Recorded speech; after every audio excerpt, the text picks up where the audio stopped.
salvación.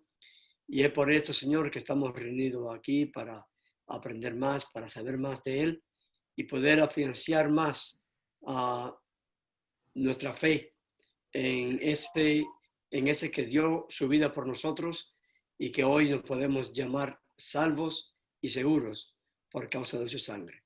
Bendice Dios a cada uno de los que estamos aquí reunidos en este medio y al predicador, Señor, úngele con tu Santo Espíritu, porque te pedimos esto, Señor, en el nombre de Jesús. Amén. Muy bien, gracias hermano Rabasa por colaborar con la oración. Estamos arribando a Daniel, el capítulo 5. Daniel, el capítulo 5. No sé si ustedes han estudiado o están estudiando Daniel, ojalá que sí. Allí hay una palabra que destaca y ha sido motivo de estudio por diferentes teólogos, es la escritura en la pared. Hay una mano extraña y hay una fiesta que estaba haciendo el rey Belsasar, y de pronto se ve una mano que deja aterrorizado al rey. El rey queda espantado, aterrorizado, porque una mano escribe unas palabras extrañas. Tan extrañas eran las palabras que ninguno de los asesores del rey, de los guías espirituales de este rey Belsasar, podía entender, comprender su significado. Así que tuvieron que llamar de nuevo a Daniel, ¿no? Que es el personaje de este libro. ¿Sí? Hasta ahora es el personaje de este libro, hasta ahora es aquel que está resolviendo enigmas, está llevando el evangelio a Nabucodonosor, a Babilonia, destaca sobre todo la figura de Daniel, aunque también sus amigos Sadrach, Mesach y Abednego, pero principalmente nosotros vamos a ver en todo este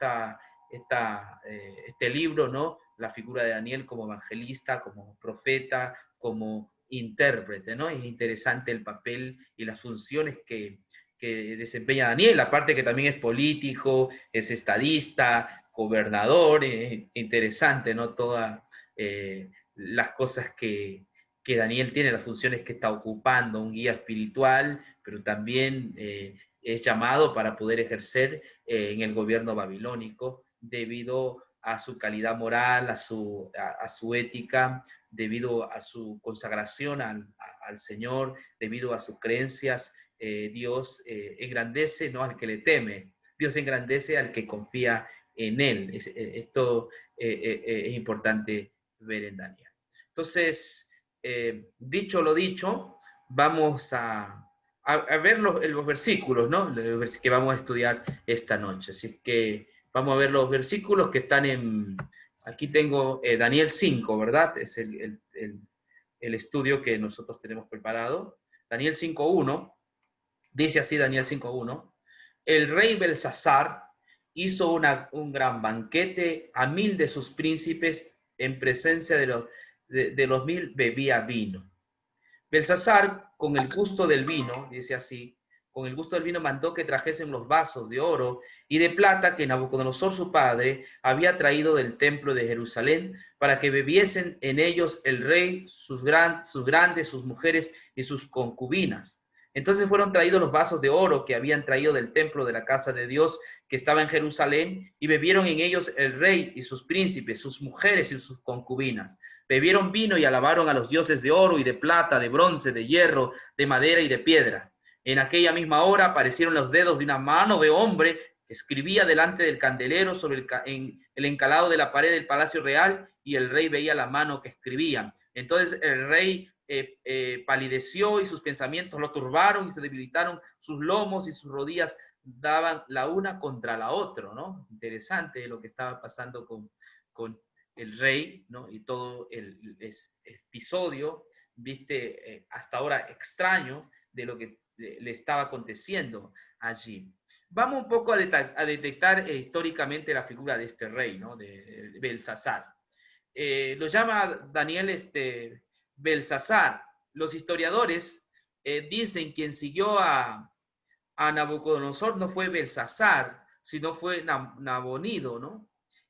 Nabonido fue el que sucedió a Nabucodonosor. Por lo tanto, los críticos creen que Daniel se equivocó al poner una figura llamada Belsasar, porque no hay dentro de toda la investigación que se ha hecho a un tal Belsasar, o por lo menos que sea el que sigue al rey babilónico Nabucodonosor, porque hasta el capítulo 4 se hablaba de Nabucodonosor y cómo él llegó a ser justificado solamente por la fe, pero ahora aparece un rey llamado Belsasar que dice que su padre es Nabucodonosor.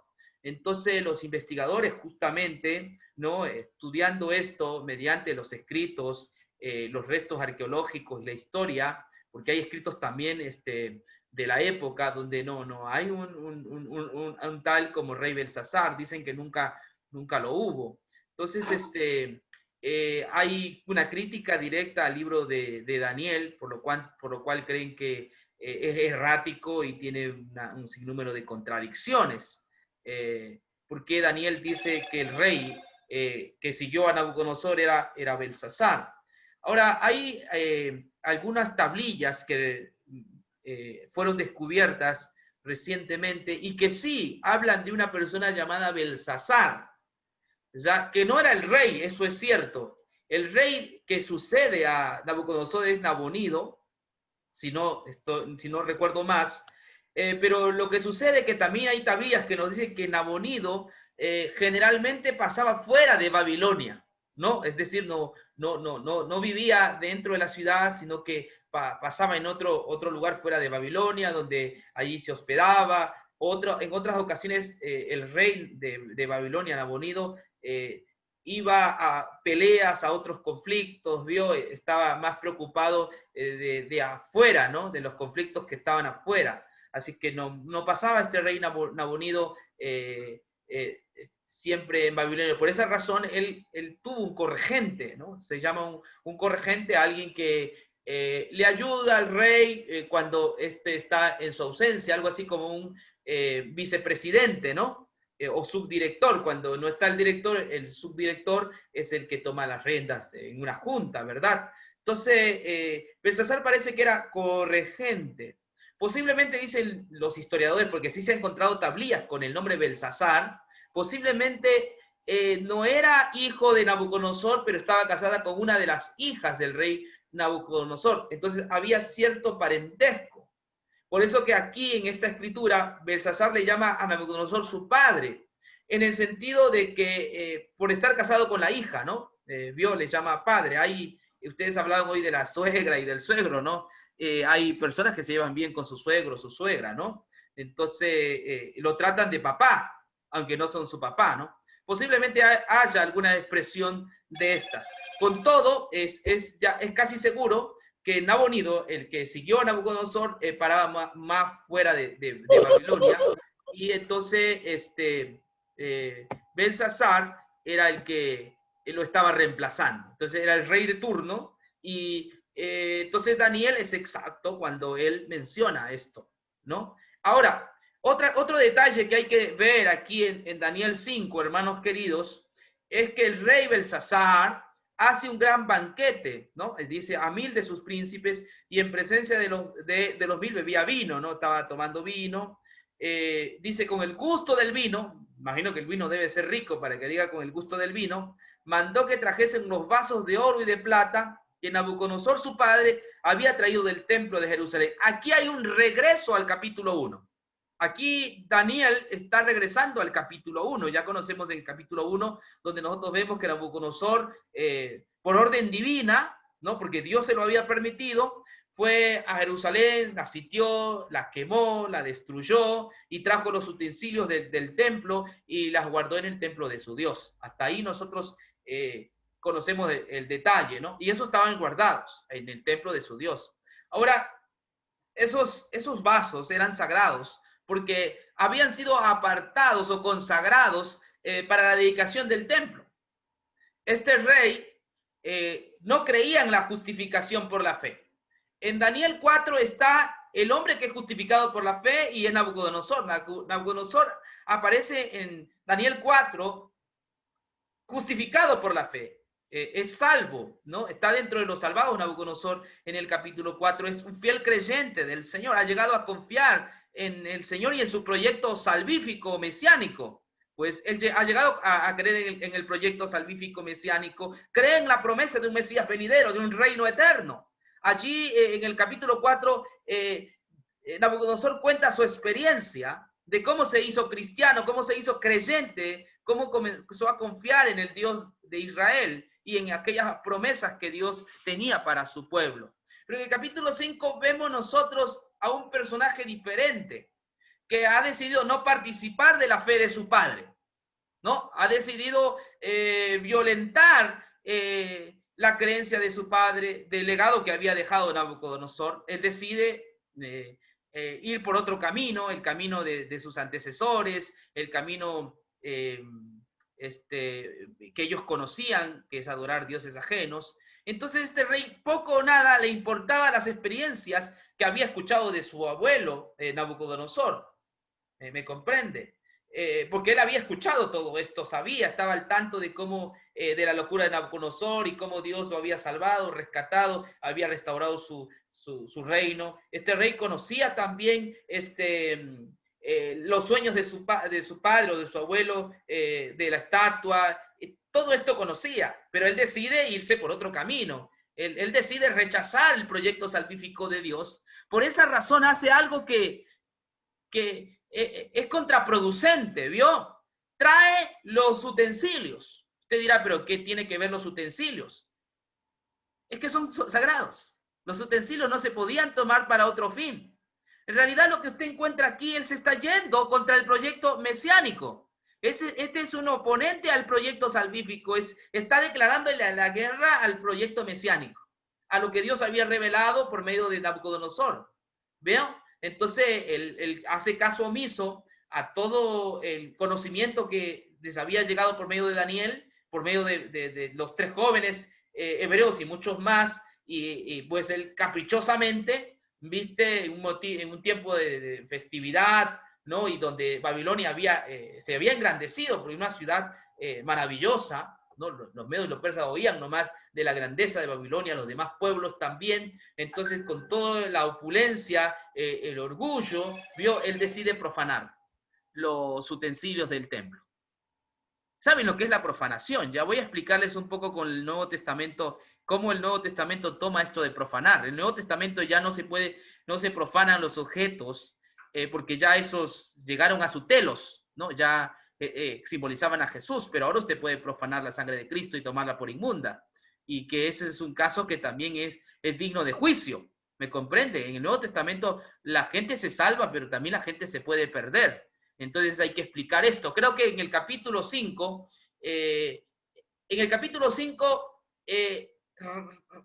trata acerca de aquellos que rechazan el Evangelio, aquellos que se oponen al Evangelio. ¿Cuál es el fin de aquellos que se oponen al Evangelio? Ese es el tema, ¿no? En el capítulo 4 es cómo es justificado el pecador, ¿me entiende? Y en el capítulo 5 es cómo es condenado el pecador. También el pecador se condena. Hay unos que se salvan y otros que se pierden. Esa es la dinámica del Evangelio. El Evangelio tiene 2 efectos: justifica y también condena. ¿Ok? Eso vamos a ver en capítulo 5, que Dios no va a salvar a toda la humanidad. Nosotros no creemos en esa teoría del universalismo, de que todos finalmente se van a salvar y que nadie se va a perder. No, en el Evangelio tiene 2 efectos: salva y también condena. Así que es lo que yo me percato al leer todos estos textos bíblicos. Voy a presentar mi diapositiva para acercarnos un poco más a la dinámica del texto. Vamos un ratito, habiéndoles mencionado algunas cosas interesantes. Vamos aquí. Bueno, la escritura en la pared, ¿no? Este es el mensaje. La escritura que está en la pared, una mano extraña que escribe es Menet, Menet, Tekel, Uparsim. Mené, Mené, Tekel, Uparsim. Estas palabras que se escribieron sobre la pared, pues produjeron en el rey espanto, al punto que se empalideció, dice el texto bíblico, y estaba sumamente preocupado por esa mano que escribía letras extrañas. Algunos teólogos dicen, ¿y por qué no entendieron los sabios? No se sabe por qué entendieron. Posiblemente que era una letra caldea antigua y que por esa razón, como ya no se estaba en desuso, quizás no entendían ese tipo de letra, ¿no? No entendían hasta donde podemos saber, ¿no? Pero en todo caso, esas letras o esa mano extraña que escribía cosas le llamaron la atención al rey y él, pues, aunque estaba medio tomado, dice, empalideció, dice el texto bíblico, al punto que sus pensamientos se turbaron, se debilitaron sus lomos y sus rodillas daban a una contra la otra. Imagínense, ¿no? Cuando uno está en un estado nervioso, a uno le pasa, no sé si a usted le ha pasado cuando usted tiene que dar algún examen de esos que son bastante fuertes, a usted le tiembla las piernas, ¿no?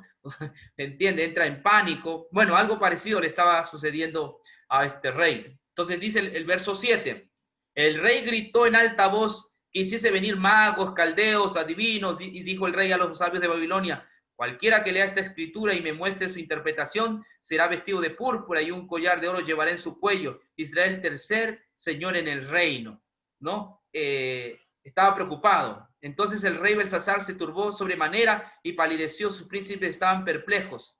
La reina, por las palabras del rey y de sus príncipes, entró a la sala del banquete y dijo, rey, vive para siempre, no se turbe tus pensamientos, ni padilezca tu rostro. En tu reino, hombre, en el cual mora el espíritu de los dioses santos, en los días de tu padre se halló en él luz e inteligencia y sabiduría, como sabiduría de los dioses, al que el rey Nabucodonosor, tu padre, oh rey, constituyó jefes sobre todos los magos, astrólogos, caldeos y adivinos. Por cuanto fue hallado en él mayor espíritu y ciencia y entendimiento para interpretar sus sueños y descifrar enigmas y resolver dudas, en Daniel, al cual el rey puso por nombre Belsasar, llámese pues ahora a Daniel y él te dará la interpretación, ¿no? La reina conocía muy bien a Belsasar, por eso digo posiblemente la hija de Nabucodonosor directa, ¿no? Le menciona que hay un judío llamado Daniel que ha resuelto ya algunos enigmas y había sido bien querido por Nabucodonosor y él, pues el Espíritu de Dios está con él. Así que le manda a llamar, ¿no? Entonces Daniel, dice el 13, fue traído delante del rey y dijo el rey a Daniel, ¿eres tú aquel Daniel de los hijos de la cautividad de Judá que mi padre trajo de Judea? Yo he oído de ti que el Espíritu de los dioses santos está en ti y que en ti se halló luz, entendimiento y mayor sabiduría. Y ahora fueron traídos delante de mí sabios y astrólogos para que leyesen esta escritura y me diesen su interpretación, pero no han podido mostrarme la interpretación del asunto. Yo pues he oído de ti que puedes dar interpretaciones y resolver dificultades. Si ahora puedes leer esta escritura y darme su interpretación, serás vestido de púrpura y un collar de oro llevarás en tu cuello y serás el tercer señor en el reino. Entonces Daniel respondió y dijo al rey, adelante del rey, tus dones sean para ti, da tus recompensas a otros. Leeré la escritura al rey y le daré la interpretación. El Altísimo Dios, oh rey, dio a Nabucodonosor tu padre el reino y la grandeza, la gloria y la majestad. Y por la grandeza que le dio, todos los pueblos, naciones y lenguas temblaban y temían delante de él. A quien quería mataba, a quien quería daba vida. Engrandecía a quien quería y a quien quería humillaba. Mas cuando su corazón se ensorbeció y su espíritu se endureció en su orgullo, fue depuesto del trono de su reino y despojado de su gloria. Y fue echado entre los hijos de los hombres, y su mente se hizo semejante a la de las bestias, y con los asnos monteses fue su morada. Hierba le hicieron comer como a buey, como su cuerpo fue mojado con el rocío del cielo, hasta que reconoció que el Altísimo Dios tiene dominio sobre el reino de los hombres, y que pone sobre él al que le place. Y tú, su hijo Belsasar, no has humillado tu corazón sabiendo todo esto. Aquí da a entender Daniel que Belsasar conocía todo lo que había ocurrido. Sin embargo, a pesar de que había oído el evangelio, había oído la historia de la conversión de Nabucodonosor y cómo Dios había utilizado a Daniel, no hizo caso, ¿no? Hizo, como digo, caso omiso, se rebeló y trajo pues los utensilios del santuario para hacer una fiesta pagana, ¿vio? Entonces dice, sino contra el Señor del cielo te has ensorbecido e hiciste traer delante de ti los vasos de su casa. Y tú y tus grandes, tus mujeres y tus concubinas bebiste vino en ellos. Además de esto diste alabanza a dioses de plata y oro, de bronce, de hierro, de madera y de piedra, que ni ven, ni oyen, ni saben. Y el Dios a cuya mano está tu vida y cuyos son todos tus caminos, nunca honraste. Entonces de su presencia fue enviado la mano que trazó esta escritura. La escritura que trazó es Mene, Mene, Tekel, Uparsin. Esta es la interpretación del asunto. Mene, contó Dios tu reino y le ha puesto fin.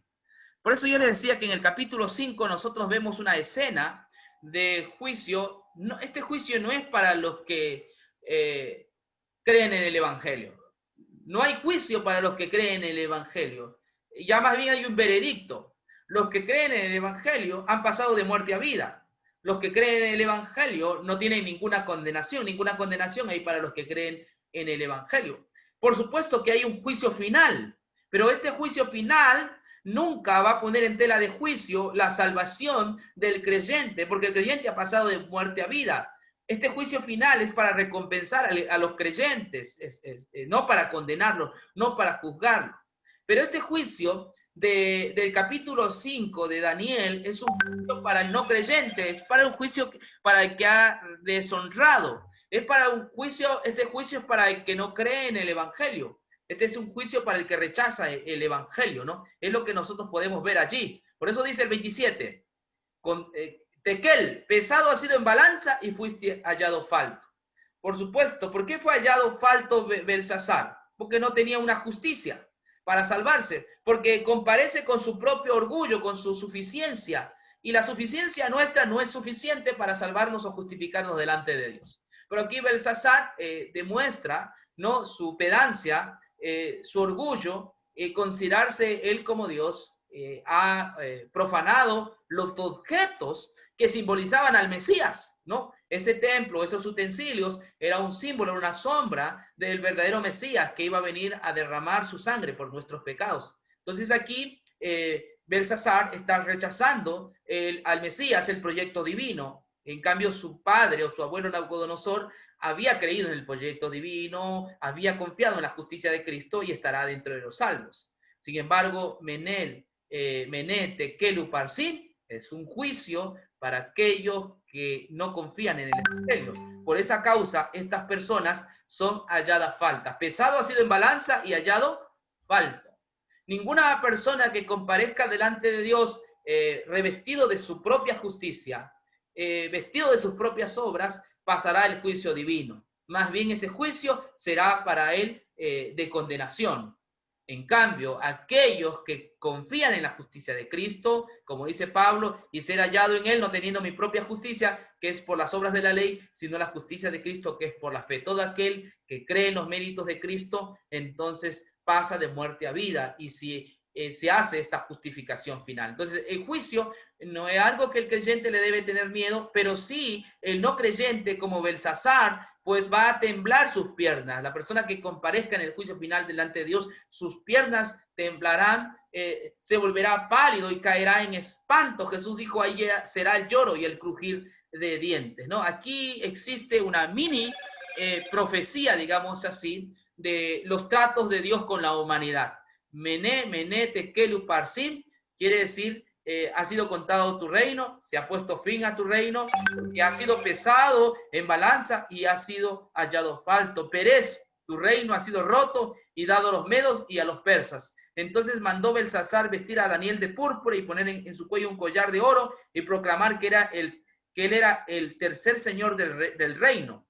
La misma noche fue muerto Belsasar, rey de los caldeos, y Darío de Media tomó el reino, siendo de 62 años. Dice que Daniel fue el tercero en reinar en Babilonia. El primero Nabonido, el segundo Belsasar y el tercero Daniel. Es interesante que así más o menos quedó la cosa, ¿no? Por eso que aquí vemos que habían por lo menos dos reyes, ¿no? Uno Nabonido y el otro Belsasar. Ahora, vamos. El Evangelio, hermanos queridos, también condena. Y esto hay que hablarlo y hay que ser sincero y honesto con las personas. Dice 2 Corintios 2:16, para unos olor de muerte para muerte y para otros olor de vida para vida. Y para estas cosas, ¿quién está capacitado? El mismo evangelio que da vida es el mismo evangelio que da muerte. El que no cree, pues muere, está condenado, pero el que cree tiene vida eterna. Y Juan 3:18 dice lo siguiente, el que en él cree no es condenado, pero el que no cree ya ha sido condenado, porque no ha creído en el nombre del unigénito Hijo de Dios. Es decir, para ser justificado hay que creer en lo que el Mesías ha hecho, en su obra salvífica. Y la persona que es condenada es aquella persona que no ha creído en el nombre del unigénito Hijo de Dios. Otro pasaje bíblico que nos habla de esto es el que ustedes conocen. que algunos utilizan legalistamente este pasaje, ¿no? Aquí está diciendo, porque si continuamos pecando deliberadamente, después de haber recibido el conocimiento de la verdad, ya no queda sacrificio alguno por los pecados. Algunos dicen que estos son pecados que nosotros cometemos y por eso nos condenamos. No, aquí está hablando de este pecado, que es un pecado de muerte. Vamos a ver en qué significa. Cualquiera que viola la ley de Moisés muere sin misericordia por el testimonio de 2 o 3 testigos. Sin duda, Belsasar había, escúcheme bien, Belsasar había pecado, había violado contra la ley de Moisés porque había profanado los objetos del santuario. Y dice, muere sin misericordia por el testimonio de 2 o 3 testigos. Había un testigo que era la mano, correcto, la mano que se escribía, y el otro testigo era Daniel. Entonces era suficiente para condenar. Ahora dice el texto, ¿cuánto mayor castigo pensáis que merecerá el que ha hollado bajo sus pies al Hijo de Dios y ha tenido por inmunda la sangre del pacto, por la cual fue santificado y ha ultrajado al Espíritu de gracia? Entonces aquí, evidentemente, el texto no nos menciona que nosotros nos condenamos por algún pecadillo que hacemos o pecado que hacemos, sino que la persona se condena por pisotear la sangre de Cristo, por hollar la sangre de Cristo, por tenerla de menos la sangre santa de Jesús, por tenerla por inmunda la sangre del pacto. ¿Y qué es tener por inmunda? Cuando creemos que el sacrificio de Cristo es insignificante, cuando desvalorizamos la obra de la cruz, creemos que la obra de la cruz no nos salva, sino que tenemos que hacer algo más para merecer la salvación, entonces nosotros automáticamente nos hacemos acreedores de la muerte eterna, del castigo eterno. No nos perdemos jamás por pecador, hermano. Esa es una idea no bíblica. Nadie se pierde por pecador. Nos perdemos cuando nosotros creemos que el sacrificio de Jesús en la cruz, hecho una vez y para siempre, no es suficiente. Creemos que a ese sacrificio debemos añadirle algo más. Cuando tú crees que algo tuyo le puedes añadir a ese sacrificio de Cristo, no hay más sacrificio por tus pecados, sino que lo que te espera es mené, mené, tekelu, parsim. Ha sido pesado en balanza y hallado falto. Vas a ser hallado falto. Mientras tú dependas de algo tuyo, de algún mérito tuyo, siempre serás hallado falto. La única manera de ser hallados completos es a través de los méritos de Cristo. La Biblia dice, vosotros estáis completos en Él. ¿Me comprende? Entonces, Daniel 5 es la explicación de una persona que rechaza el proyecto salvífico de Dios, que rechaza la promesa de Dios. Belsasar está rechazando la promesa de Dios, por lo tanto, esa mano en la pared es una mano que dice, mené, mené, tekelu, parsim. Ha sido pesado en balanza y hallado falto. Las veces que Dios escribió son algunas 2 veces que yo conozco más. Una cuando escribió las tablas de piedra.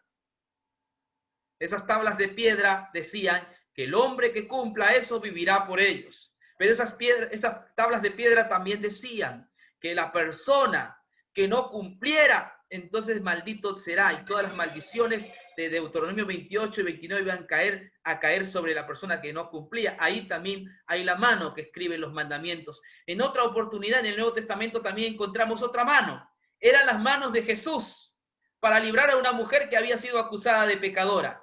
Esa mano de Jesús estaban señalando a unos hipócritas legalistas que creían que por su suficiencia y por su justicia merecían el cielo y las bendiciones de Dios. También allí escribió para esos legalistas, haciéndoles ver que estaban condenados también por sus propios pecados, que deberían tirar la primera piedra si no tienen pecado. Pero esa mano que estaba allí era la mano que los acusaba de que habían sido pesados en balanza y también hallado falto.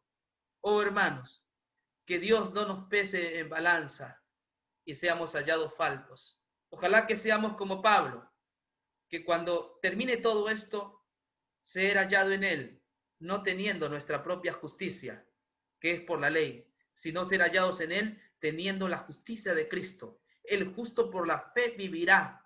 Constantemente debemos pensar en esto, que la salvación es a causa de Él, es a causa de Él, es por causa de Él, es por sus méritos. Él es el Salvador, Él es el que ha hecho la obra y no hay nada que podamos hacer para cambiar eso. Más bien debemos confiar en que su obra es completa y que en los méritos de Cristo pasamos el juicio divino. Esto es por lo menos lo que yo aprendo en Daniel capítulo 5. Que Dios nos ayude a mantenernos en la justicia de Cristo y no como ese hombre que se fue a la fiesta de bodas y le dijo el rey: amigo, ¿cómo entraste aquí sin estar vestido de bodas? Y dice la Biblia que él enmudeció, empalideció, así como Belsasar, y fue echado. Ahí será yo el crujir de dientes. Lo sacaron de la fiesta y fue muerto. Que Dios nos ayude a ser humildes y a confiar en lo que ya el Señor ha hecho. Que Dios os bendiga. Amén. Amén.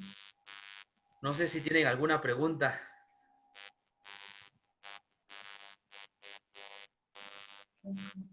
Pensando yo, no sé si puedo traer las palabras de Jesús en la cruz. Sí, sí, por supuesto. Consumado es. Cuando dice eso, le dio la última sentencia al diablo. Se terminó. Yo creo que es también la mano escribiendo, le dijo a Belsasar: terminado, consumado es. Llegaste hasta el final. Así. Amén, amén, correcto. Si es que nosotros no pasamos por el consumado es, que es Cristo, no hay nada que se pueda hacer por nosotros. No hay más que se pueda hacer por nosotros, porque Jesús ya ha hecho todo concerniente para nuestra salvación. Gracias, hermano Rabasa.